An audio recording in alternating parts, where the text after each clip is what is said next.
तो चलिए आज बात करते हैं बिहार की। एक ऐसी जमीन जिसका इतिहास ही मानो बगावत और प्रतिरोध से लिखा गया हो। ये कहानी है साम्राज्यों के बनने और मिटने की, लेकिन उससे भी कहीं ज्यादा ये उस जज्बे की कहानी है जो कभी हारा नहीं, जो कभी झुका नहीं। जरा सोचिए इस दृश्य के बारे में। ये सिर्फ एक घायल हाथ को काटने की बात नहीं है, ये एक ऐलान है। ये उस अटूट संकल्प की एक झलक है, उस बलिदान की निशानी है जो बिहार की इस विद्रोही विरासत को हमेशा जिंदा रखता है। लेकिन ये बगावत की आग ये अचानक नहीं भड़की थी, इसकी जड़ें बहुत बहुत गहरी थी। चलिए वक्त में थोड़ा पीछे चलते हैं, उस दौर में जब बिहार पर किसी बाहरी ताकत की छाया नहीं थी, जब बिहार अपने भाग्य का मालिक खुद था। जरा देखिए कर्नाट राजवंश को, कोई 10-20 साल नहीं बल्कि 200 सालों से भी ज्यादा का शासन। ये कोई अस्थायी हुकूमत नहीं थी, बल्कि एक मजबूत गहरी जड़ों वाली संप्रभुता थी जो पीढ़ियों तक चली।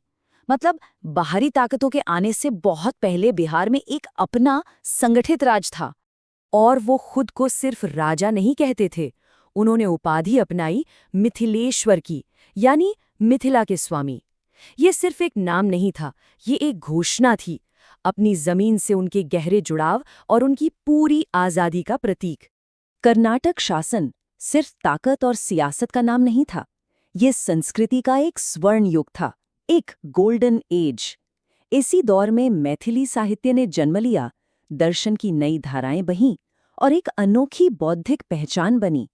और यही वो जिंदा दिल विरासत थी जिस पर अब खतरा मंडरा रहा था। कर्नाटों के पतन के बाद सदियां बीतीं और फिर एक नई ताकत ने हिंदुस्तान में दस्तक दी, ब्रिटिश ईस्ट इंडिया कंपनी। और इसके साथ ही बिहार की पहचान और उसकी आज़ादी पर एक लंबी गहरी छाया पड़ गई। ये तुलना सब कुछ साफ कर देती है, कहाँ एक तरफ क्षेत्रीय संप्रभुता थी और कहाँ दूसरी तरफ एक ऐसी हुकूमत जो हजारों मील दूर बैठकर फैसले ले रही थी, जिसे बिहार के लोगों से कोई लेना देना नहीं था। जहाँ पहले संस्कृति को बढ़ावा मिलता था, अब उसका सिर्फ शोषण हो रहा था। जमीन के मालिक रातों रात अपनी ही जमीन से बेदखल हो गए, सब कुछ उलट-पुलट हो गया था। और ये नीतियां सिर्फ कागज पर नहीं थीं, इनका असर समाज के हर तबके पर पड़ रहा था। और धीरे धीरे अंदर ही अंदर एक बेचैनी, एक गुस्सा पनप रहा था, एक बड़ी अशांति के लिए जमीन तैयार हो रही थी। तो आखिर गुस्सा इतना क्यों था? वजहें कई थीं, लेकिन जैसा कि हम देख सकते हैं, सबसे बड़ी वजह थी आर्थिक तबाही। कंपनी की नीतियों ने किसानों को तबाह कर दिया, कारीगरों का काम छीन लिया और जमींदारों को बेबस कर दिया। इसमें राजनीतिक बेइज्जती और धर्म पर हमले का डर भी मिला दें तो बस बारूद का एक ढेर तैयार था। और हर बारूद के ढेर को एक चिंगारी की जरूरत होती है। यहाँ वो चिंगारी बनी नई एनफील्ड राइफल। ये अफवाह कि कारतूसों पर गाय और सूअर की चर्बी लगी है, ये सिर्फ एक सैन्य मुद्दा नहीं था, ये सीधा सीधा उनके धर्म पर, उनके ईमान पर हमला था। सिपाहियों के लिए ये वो आखिरी लकीर थी जिसे वो पार नहीं करने दे सकते थे। और जब विद्रोह की ये आग भड़की तो बिहार इसका एक धधकता हुआ केंद्र बन गया। और इस आग का नेतृत्व करने के लिए एक ऐसा नायक सामने आया जिसकी किसी ने कल्पना भी नहीं की थी। 80 साल, जी हाँ 80। जरा इस उम्र के बारे में सोचिए। एक ऐसी उम्र जब ज्यादातर लोग आराम कर रहे होते हैं। उस उम्र में कुंवर सिंह ने अपनी मातृभूमि के लिए तलवार उठा ली। ये सिर्फ हिम्मत नहीं थी, ये एक असाधारण संकल्प था। कुंवर सिंह सिर्फ एक बहादुर योद्धा नहीं थे, वो एक जबरदस्त रणनीतिकार थे। उन्होंने अपनी गुरिल्ला युद्ध से शक्तिशाली अंग्रेजी सेना की नाक में दम कर दिया था।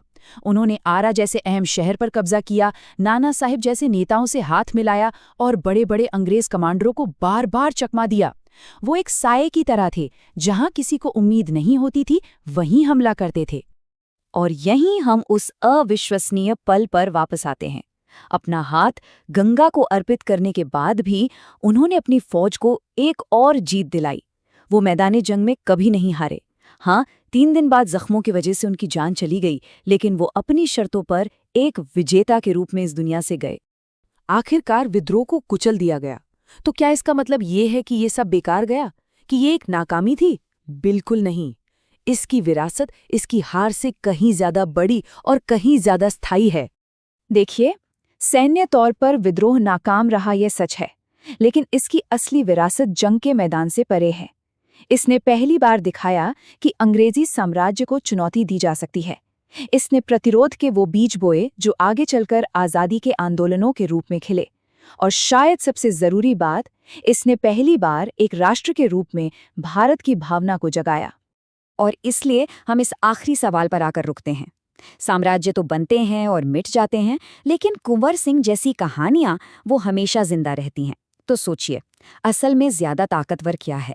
एक साम्राज्य की जीत जो वक्त के साथ धुंधली पड़ जाती है, या प्रतिरोध की एक कहानी जो आने वाली पीढ़ियों को प्रेरणा देती रहती है?